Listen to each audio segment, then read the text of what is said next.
All right, good morning, everyone.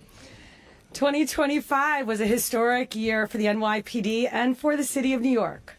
Shooting incidents and shooting victims fell to their lowest levels in recorded history. The subway system had its safest year outside the pandemic era since 2009.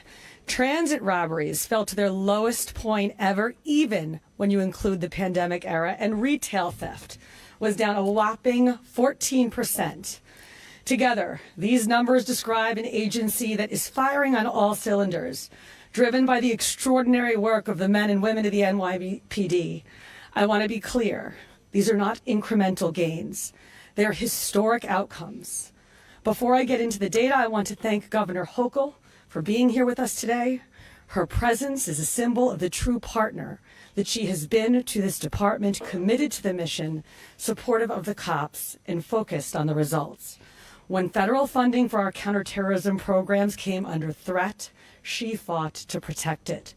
She invested in public safety across the city, and those investments have helped produce so many of the 2025 results that we will cover today.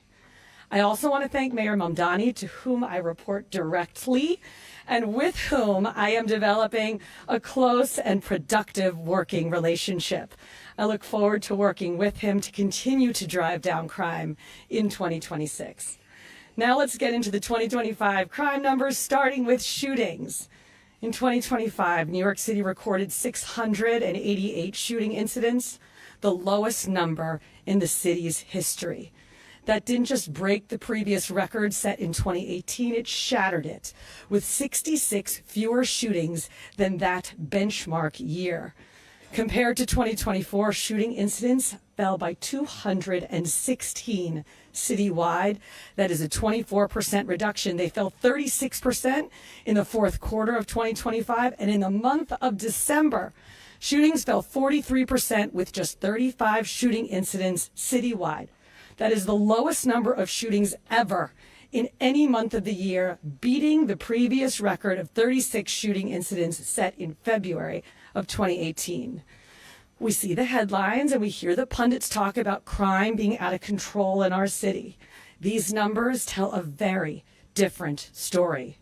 To put all of this into perspective, in 2025, we halved Chicago's more than 1,400 shooting incidents, despite having roughly 3 times the population. And we have Philadelphia's shooting total as well, despite having more than 5 times the population. This underscores just how far New York City has pushed gun violence down at a scale unlike any other city in the country. And it puts this moment into historical context. For decades, people have pointed to the early 1990s as the moment New York City turned the corner on gun violence, years that had been studied and written about. What is striking is that the drop in shootings from 2024 to 2025 was of a similar magnitude. Given all of this, it should come as no surprise that the number of people shot in New York City also fell to historic lows in 2025, with 856 shooting victims citywide. That is 41 fewer people shot than the previous record year of 2018. Compared to 2024, shooting victims declined by 247 citywide, a 22% reduction. That progress accelerated at the end of the year. In the fourth quarter, shooting victims fell by more than 34%, with December posting the lowest victim totals ever recorded for that month. And compared to 2021, 1,021 fewer people were shot in New York City in 2025. Those historic reductions in shooting incidents and victims weren't confined to a single part of the city. They were reflected across all 5 boroughs. Manhattan saw the steepest decline in shootings in 2025, down 38% year over year. The Bronx, Queens, and Staten Island each saw drops of roughly 25% or more. Brooklyn also saw a significant decline, with shootings down 15% below the previous benchmark set in 2024. Brooklyn, Queens, and Staten Island each had the lowest number of shooting incidents for any year in recorded history. Now let's get into the full crime picture. Major crime in 2025 was down 3% citywide, with reductions in all 5 boroughs, including a nearly 4% decline in public housing. Can someone just get me a glass of water? All good, thank you.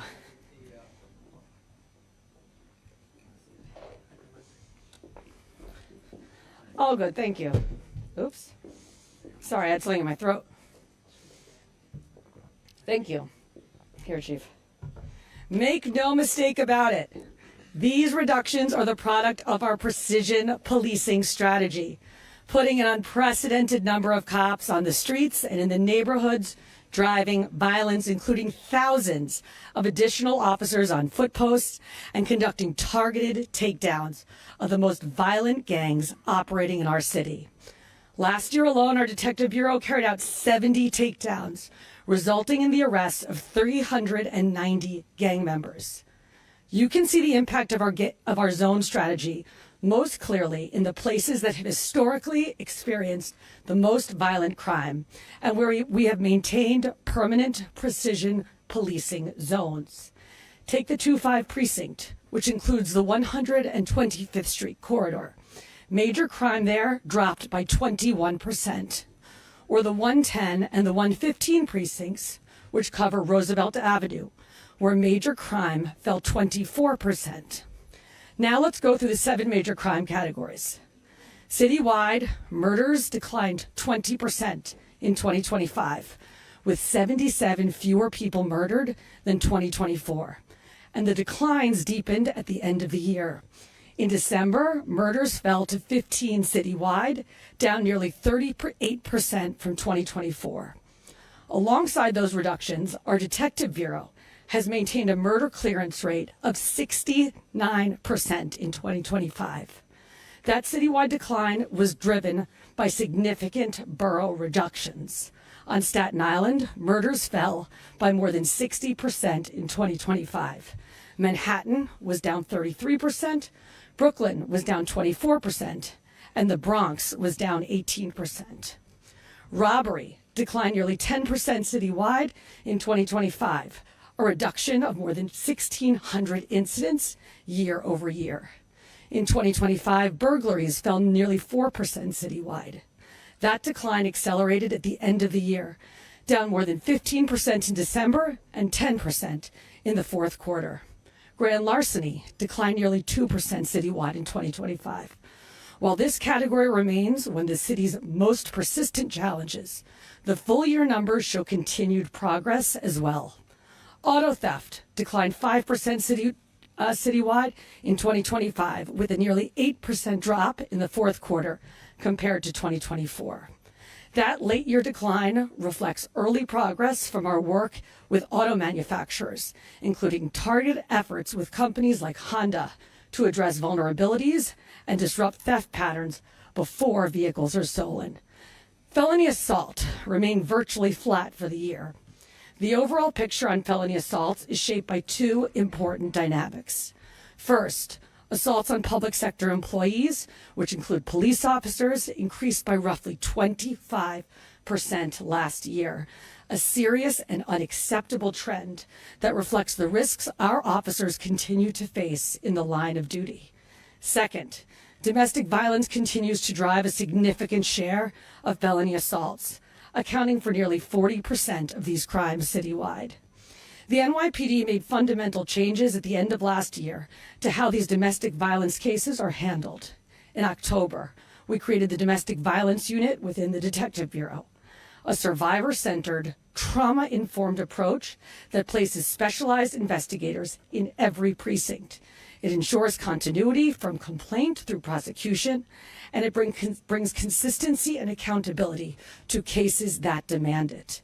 Citywide, rapes were up 16%, largely due to a state law that went into effect in September 2024, which rightfully broadened the legal definition of rape to capture the full range of these crimes. Within that increase, domestic violence-related rapes rose by 25% and now account for roughly half of all reported rape cases citywide. That's why domestic violence cases, including sexual violence, are now being handled through the NYPD's Domestic Violence Unit with the focused attention that they require. I am looking forward to that starting to pay dividends in 2026. And progress extended into our transit system. 2025 was the safest year on our subways outside of the pandemic years since 2009. For 6 consecutive months, major crime on the subway system fell, contributing to a 4% drop over the course of the year. Transit robberies reached their lowest levels ever in 2025, even when you include the pandemic years, down 12% compared to 2024. And for the year, shooting incidents on our subways were down a remarkable 63%. Put simply, on a system that serves around 4 million riders on an average weekday, there were fewer than 6 major crimes per day. These results don't make the transit system safer, they make it feel safer too. A recent poll conducted by the MTA found that nearly 7 out of 10 subway riders say they feel safe using the system. That is an increase of 12 percentage points from the beginning of the year. That shift reflects what riders are seeing: more officers on trains and platforms, and a consistent focus on maintaining order where transit crime most often occurs. And none of this happens without partnership. The progress that we have made in the subway system was supported by the sustained commitment of Governor Hochul, whose investment in transit safety has strengthened our ability to deploy officers where they matter most and sustain these gains over time. Beyond the transit system, we applied that same disciplined, data-driven strategy to crimes that directly affect daily life, including retail theft. Retail theft is a recidivist-driven crime that spiked in the early 2020s, and communities across the city felt the impact in very real ways, from everyday items like toothpaste being locked behind cases to local businesses struggling to stay open. We heard that concern clearly from residents, workers, and store owners. In 2025, we responded with focus and with urgency. Retail theft declined by 14% citywide. That turnaround followed a clear strategy. We identified the patterns driving retail theft. We concentrated resources at high-propensity locations during peak hours, and we shifted from pass-through enforcement to sustained investigation. As a result, nearly half of all retail theft complaints resulted in an arrest, the highest rate since 2019. While we have made historic gains generally fighting violent crime, we have not turned the tide yet on youth violence.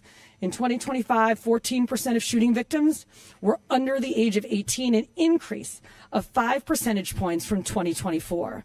And 18% of shooting perpetrators were also under the age of 18.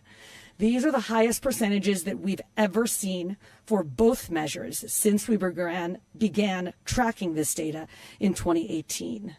That reality demanded a change in approach. That is why this fall, we implemented school safety zones, modeled after our violence reduction zones, but designed specifically to keep kids safe. These zones focus on the places where young people are most likely to fall victim to a crime: commuter corridors, bus stops, and the routes students take to and from school. And the early results are significant. Since September, within these zones, overall crime was down 53%, and shooting incidents and shooting victims are down there more than 75%. Excuse me. We also changed our strategy with school safety agents, including deployments in and around schools, and the results there were striking too. School-related enforcement is down 21%, and school-related crime is down 22%. Get another sip of water. Thank you. Sorry.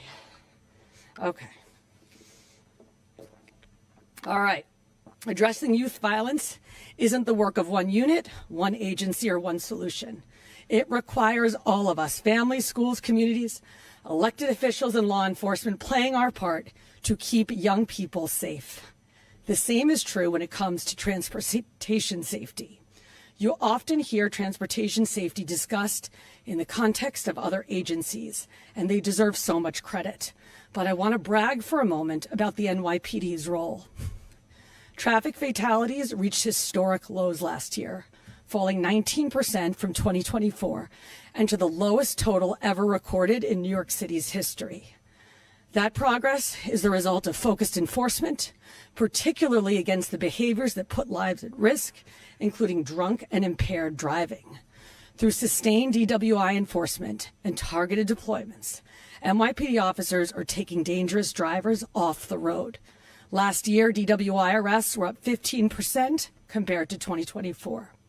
Safety in our streets depends not only on enforcement, but on our own judgment.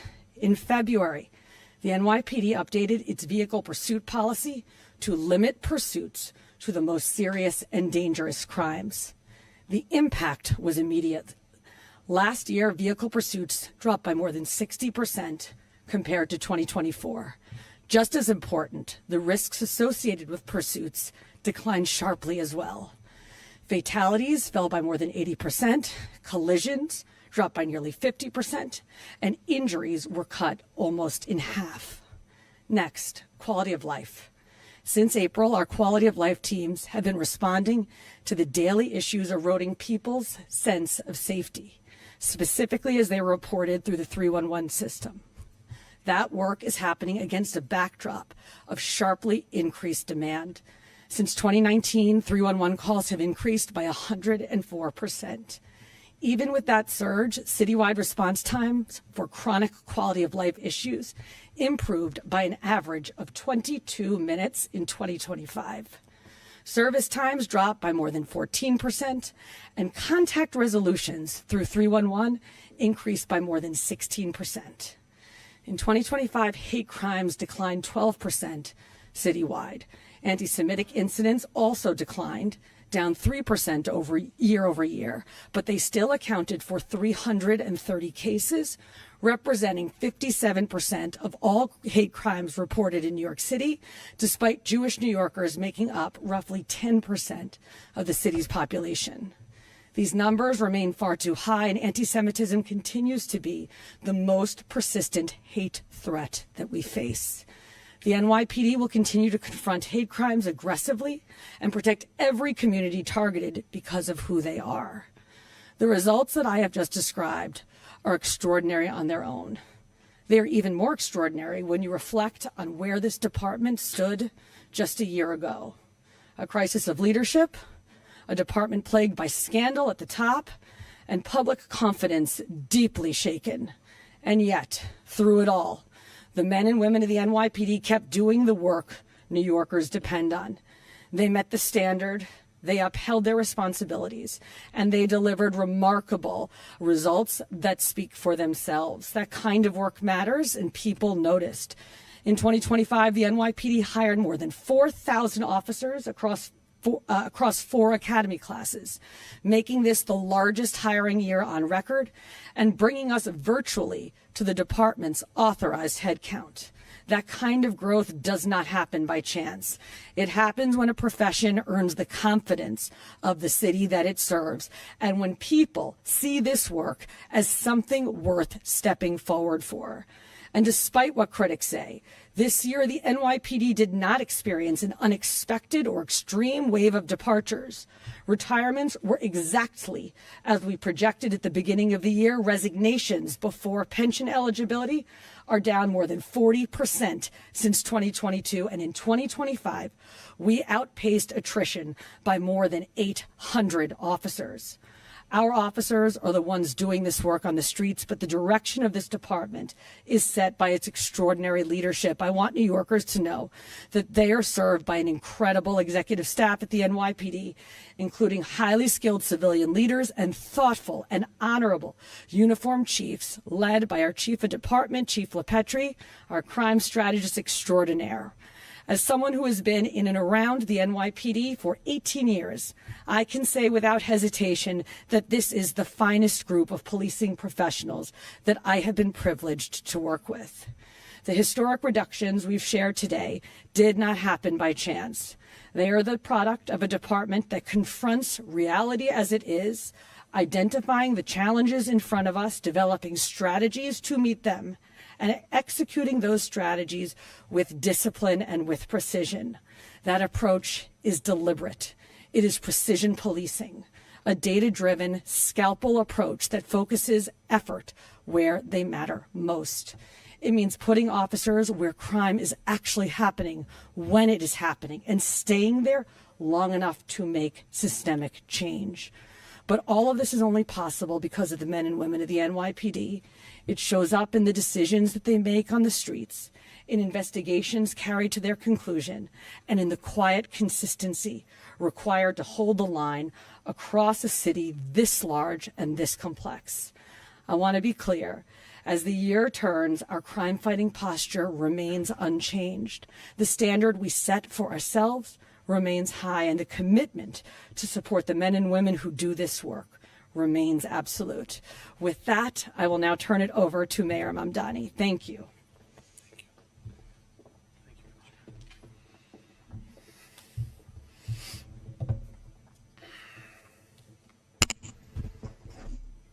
Good morning, everyone.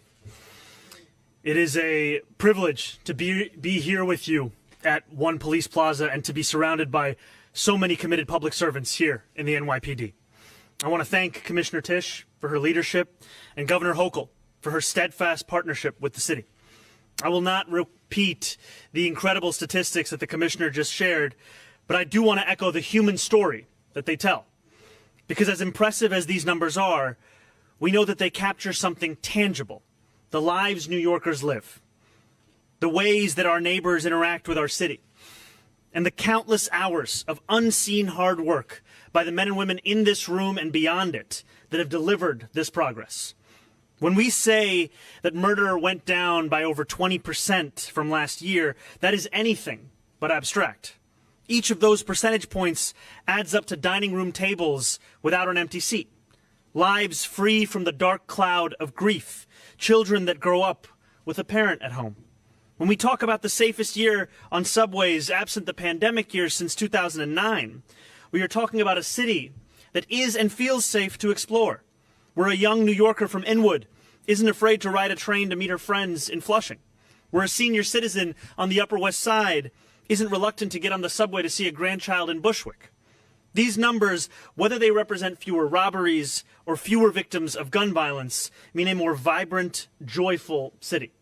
It's measured in restaurants and bodegas that keep their doors open later, families that don't hurry home as soon as the light begins to fade from the sky.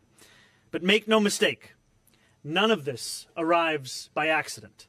Each of these markers of achievement is a testament to a police department that cares about this city and works with this city to remake this city. Thank you to those who are here at One Police Plaza and to those across our 5 boroughs for the work that you all do in making today possible. As we lead together, I want to see these numbers continue to drop, to continue to nurture the partnership between the NYPD and the communities across the city, and to empower our police force to focus on the serious crimes that they signed up to tackle. We are going to mend the frayed social safety net that fails so many of our neighbors, tackle the mental health crisis that causes so much pain, and continue to deliver public safety across our 5 boroughs. I want to say thank you again to everyone who worked so hard to bring us this day, and thank you for all of the work we will continue to do to lead together over the years to come. And with that, I will pass it over to our partner, our Governor, Kathy Hochul.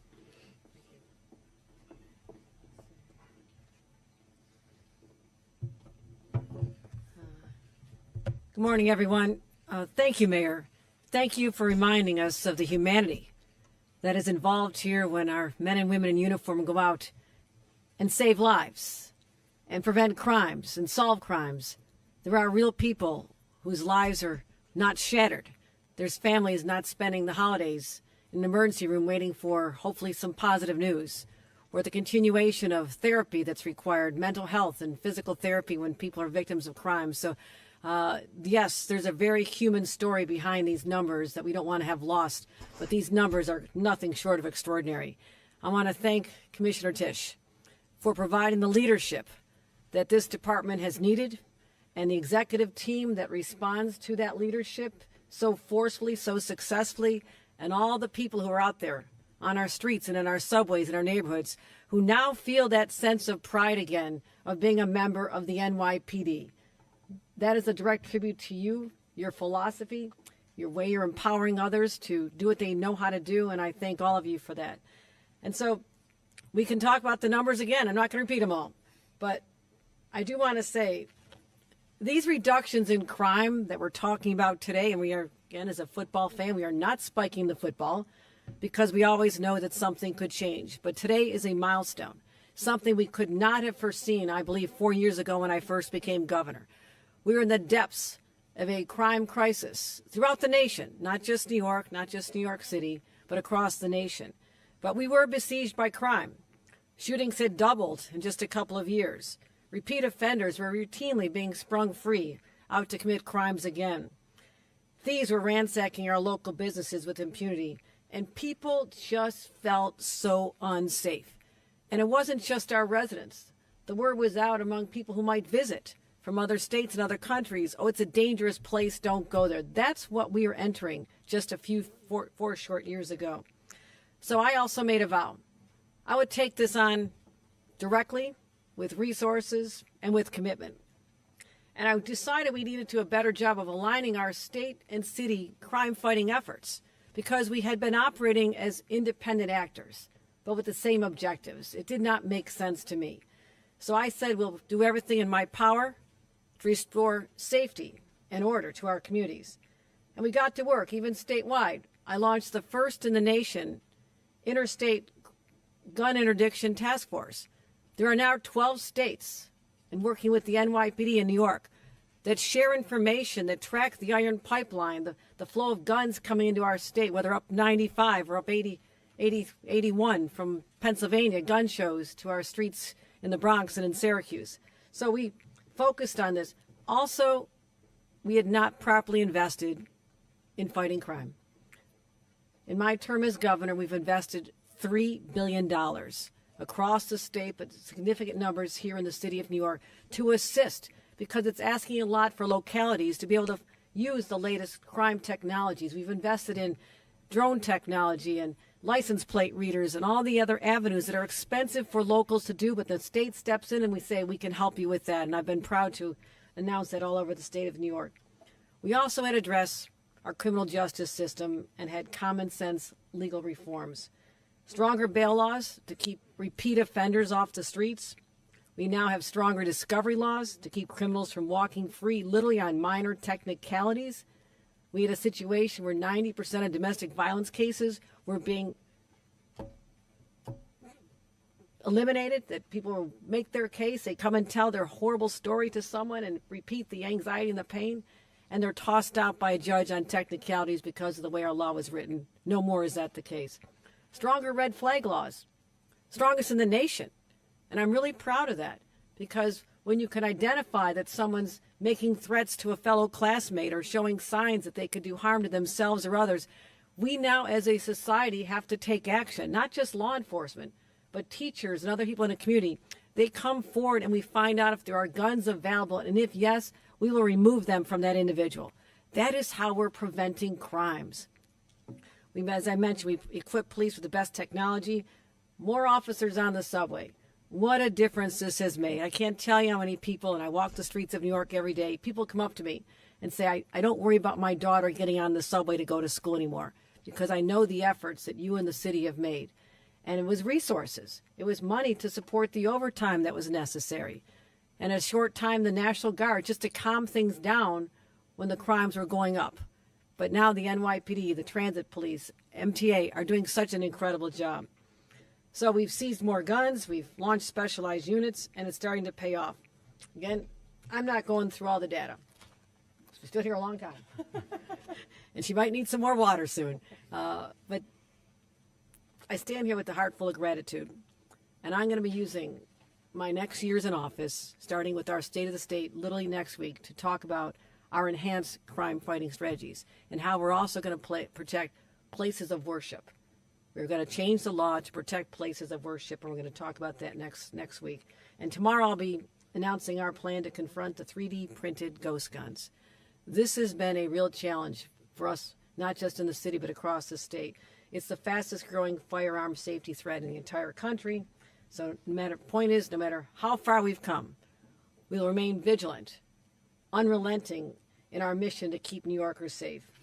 And we'll continue to prove that a partnership like the likes of which we've not seen before is also the key to that success. And you can count on me on being that partner that's going to protect you, provide the resources you need to change the laws that need to be changed, and make sure that you have everything you need to do the incredible work that you do. So I'm here to say thank you to the NYPD, from our commissioner on down to the executive team, but certainly the people on the street that I always say hello to when I'm walking by, and just say thank you, because these are tough, tough jobs. We should never forget that. And I thank our mayor for having the wisdom to continue this leadership, because the numbers are showing that when you put a strategy together, have the team to execute, put the resources behind it, we can keep New Yorkers safer. And that's what it's all about. Thank you very much. Okay, folks, so the way this is going to work, we're going to do on-topic questions first about the 2025 crime stats. After that, we're going to take a quick lead, let our NYPD's next lead, and then we'll do some off-topics with the other mayor. Okay, start with Dean first. Two questions. First one for the mayor. When you look at these stats, is there anything you feel like you're going to change in regards to the previous administration? And also for the commissioner, people want to know if the NYPD is going to stay this course. So is there any changes you've seen that you can talk about what works for the mayor? Our crime fighting strategy in New York City is working. Now, I am never satisfied with the status quo just because it's the status quo. We're always going to look for ways to sharpen and refine. But I think it's very clear that our approach in particular to violent crime in New York City and to subway crime in New York City has led to historic results. And I don't have any changes on the top of my head that I can think of to it at this time. And I will add that there is much that these statistics cover, the incredible work that we've spoken about today. And I will also tell you that as the mayor of this city, in just the last 2 days, I have been on site for 2 5-alarm fires, one in the Bronx and one in Queens. And I also know that the work of the NYPD extends to being first responders in those moments as well, in ensuring that we are taking care of New Yorkers and delivering public safety in a wide variety of ways. So these are numbers and accomplishments to be celebrated, and as the commissioner said, they're also ones to be built on, because we will not rest until we make this the safest city it can be. Commissioner, have you had any changes in regards to working with the mayor or in regards to the previous administration? Any changes there? So I have worked now, you're my fourth mayor. Wait, Bloomberg? Yeah, third mayor. And every mayor has a different style, and I have worked with each one of them quite productively. The mayor and I will continue to meet on issues, meet on crime fighting strategies, and I'm looking forward to those discussions. But no, at this time, there is no change planned to the crime fighting strategy that has delivered historic results.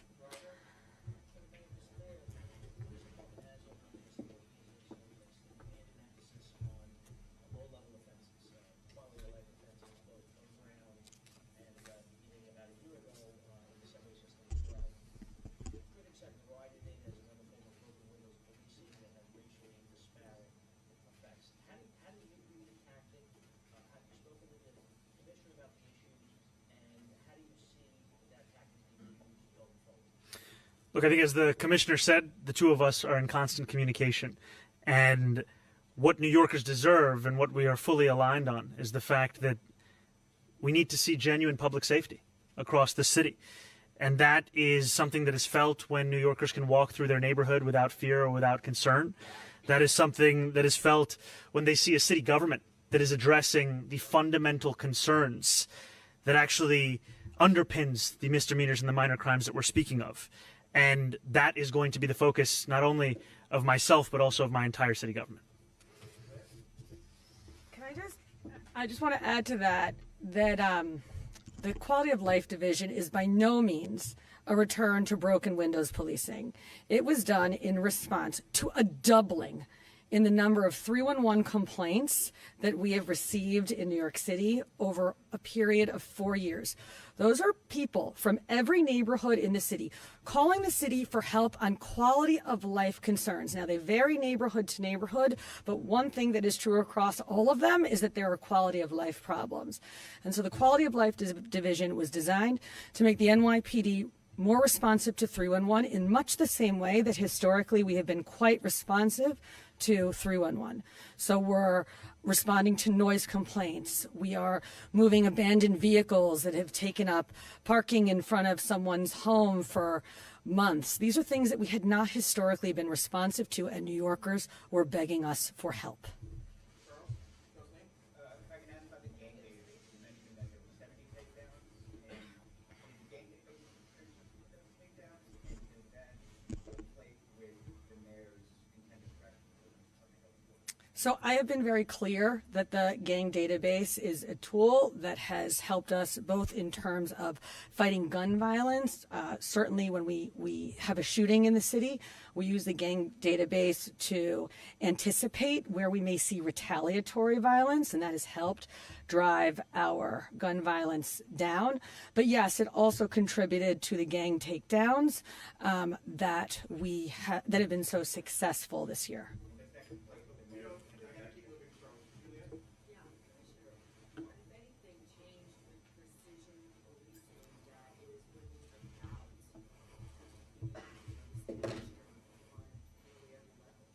Yeah, so a few things. First, we went all in on it. We had thousands of cops basically all year long, but particularly over the summer when we know that gun violence has historically surged, working overnight foot posts on the streets and in the neighborhoods where gun violence has been the most persistent problem. And those deployments have shown unbelievable results. But we also have better data and more refined systems than we have ever had in the past. And one of the things that I have enjoyed working with here is leveraging that data and those systems to make sure we are going after the right people and putting the cops in the right places.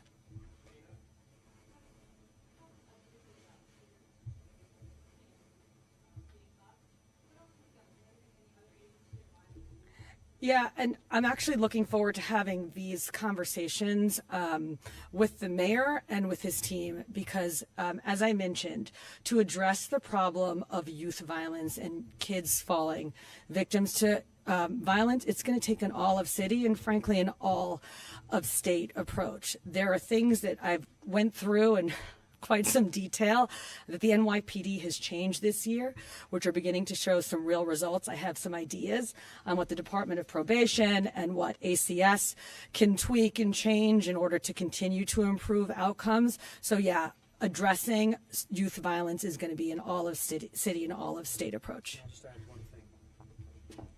Just also to the commissioner's point, we tend to tell young people in the city what they shouldn't do, and we have much less to say on what they should do. I think the commissioner's exactly right in terms of the whole of government approach that's required to also provide services, programming, and opportunities for young people across this city. And I look forward to having those conversations and delivering on that for the young people of the city. Thank you.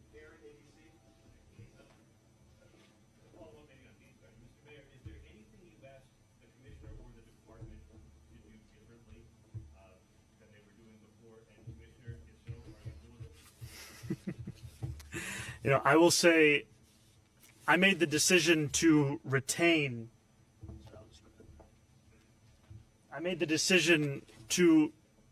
Police Commissioner Tisch because of the work that she was doing. And that was work that could be measured in statistics of the kind that we have shared today, and also in the manner in which she tackled the crisis at hand at the upper echelon of the department that she was inheriting. And what we are seeing are the fruits of that work, and I look forward to continue to building upon that.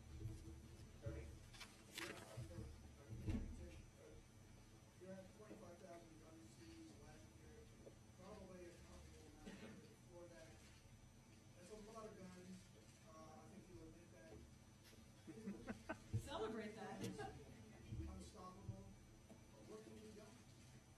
terms of getting the gun bans? Well, the federal government can help out by shutting down the pipeline of guns into the city. Last time I checked, there are no gun manufacturers based in New York City. So I think we will obviously at the NYPD continue to do everything that we can in our power, including our precision policing, putting cops where they need to be, doing focused investigations. But it would be great if we could stop the pipeline into the city, and a lot of that falls on the federal government to do. One more last hot topic. Henry? Hi, Mayor Mamdani. How you doing, sir? As you look at these numbers here today, at a certain point, do you think if it ain't broke, don't fix it? Are you rethinking how you'll do the Department of Community Safety, or if you'll reduce police overtime, or if you'll transfer some of those responsibilities, tackling quality of life, away from the police department? I think these numbers showcase a police commissioner, an executive team, and a department that are delivering for New Yorkers. And also, as the commissioner has said, as well as the governor has said, we cannot rest on these results. We have to build on these results. And I appreciate the commissioner and I's shared focus on doing so, and the fact that the creation of the Department of Community Safety is one that will also help to alleviate some of the immense, ever-growing burdens we are putting on this department. I think the commissioner remarked upon the number of 311 calls that have increased over the years. In an annual year, the department is facing 200,000 calls on mental health crises alone. So there is no question of what the department needs to continue to do. And also, I can tell you that as a New Yorker, I know there are more important things than for a police officer to be asked by a tourist in Times Square which train is working, which exit they can use, which elevator is functioning. That means that there are opportunities for us to supplement this work and to ensure that we actually empower officers to do the work that they signed up for. We're going to off topics in a minute. We're just going to hold this second for our executive, please. I think we're taking out. We're heading out of the room for a minute. Do you want to head out for a minute? I thought we were supposed to. Yeah. Oh, wait.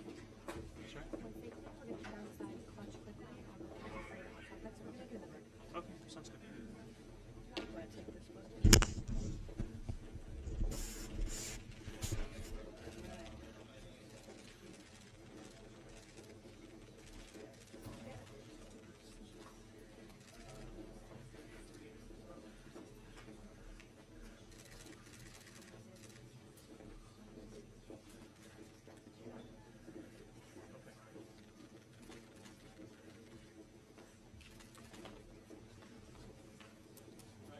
Down in front, guys.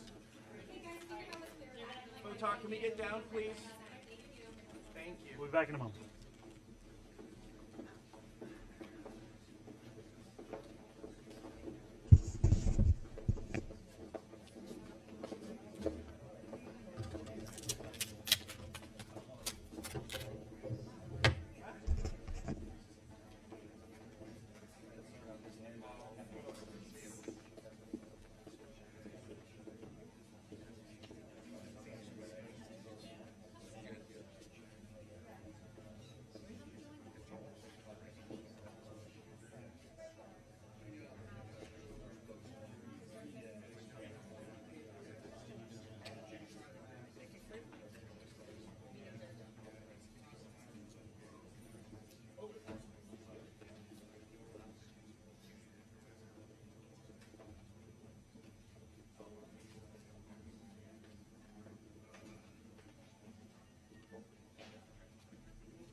No, we feel that this is an impending threat to New York. Minnesota has already received a letter that identifies there will be a suspension of funds that cover essential programs, including child care. And I have to ask the question, why is there such a frontal assault on children in this nation from this administration? Just back in November, they stopped feeding our kids. Now they won't vaccinate our kids. They're not allowing their parents to have their health care premiums covered without going up dramatically to make sure that our kids are raised safely and healthy. And now they don't give a damn about child care for kids.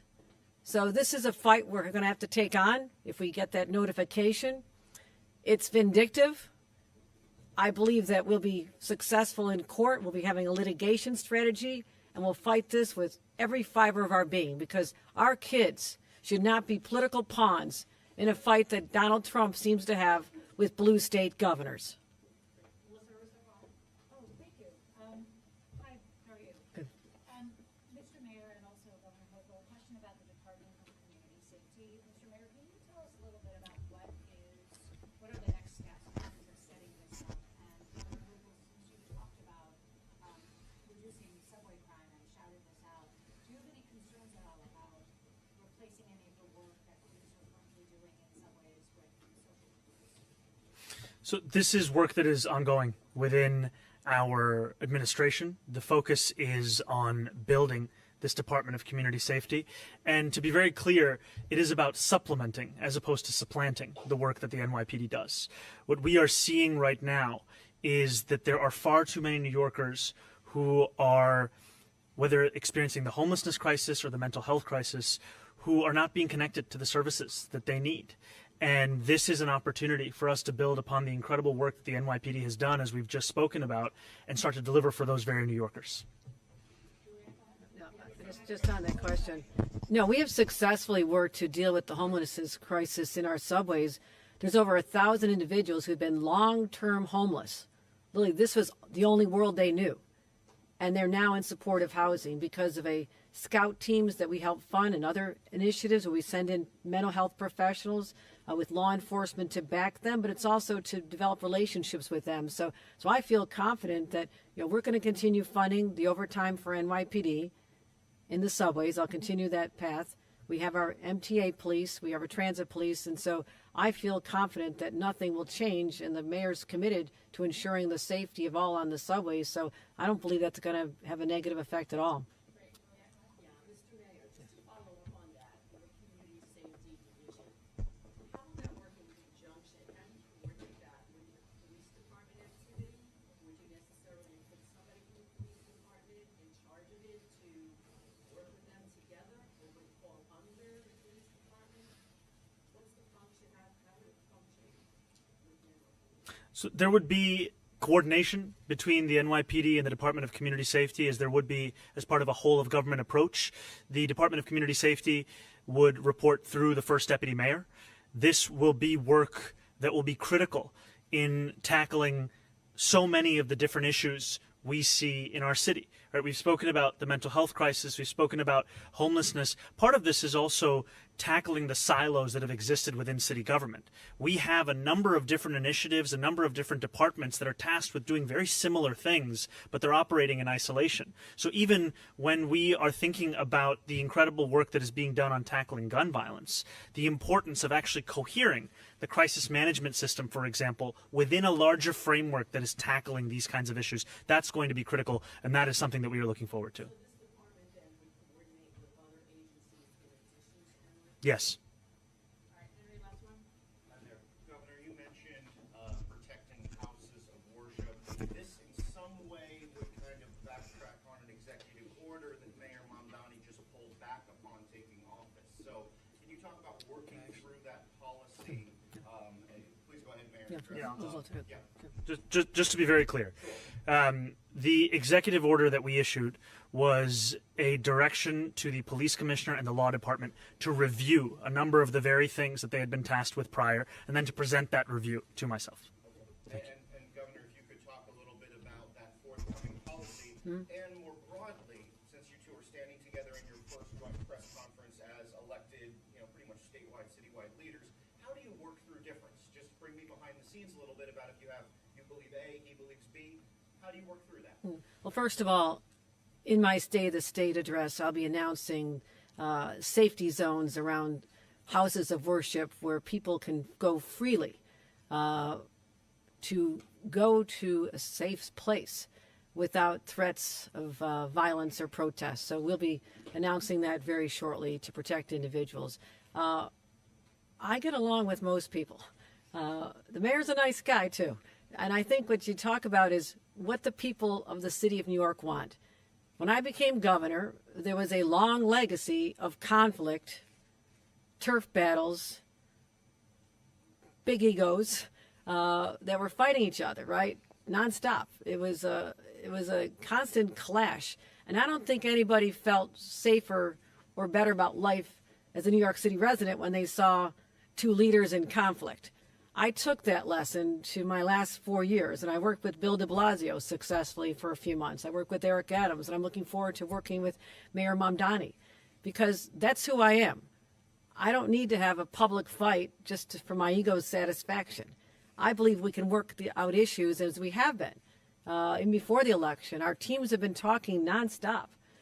They're embedded as we talk about the priorities of the city and our priorities and how we blend them together heading into our next budget and in our State of the State. So I feel very confident that New Yorkers will not get the drama that perhaps is only enjoyed by the press, but it's not going to be there because we have work to do. We have a city and a state that are counting on us to actually lead and not be actors in a larger political theater.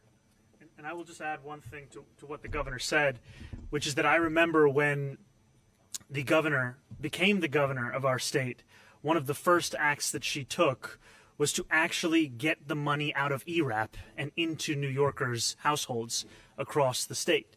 And to me, it was an example of what it can look like when the focus is on the work, the focus is on the results, the focus is not instead on continuing that legacy of conflict between City Hall and Albany.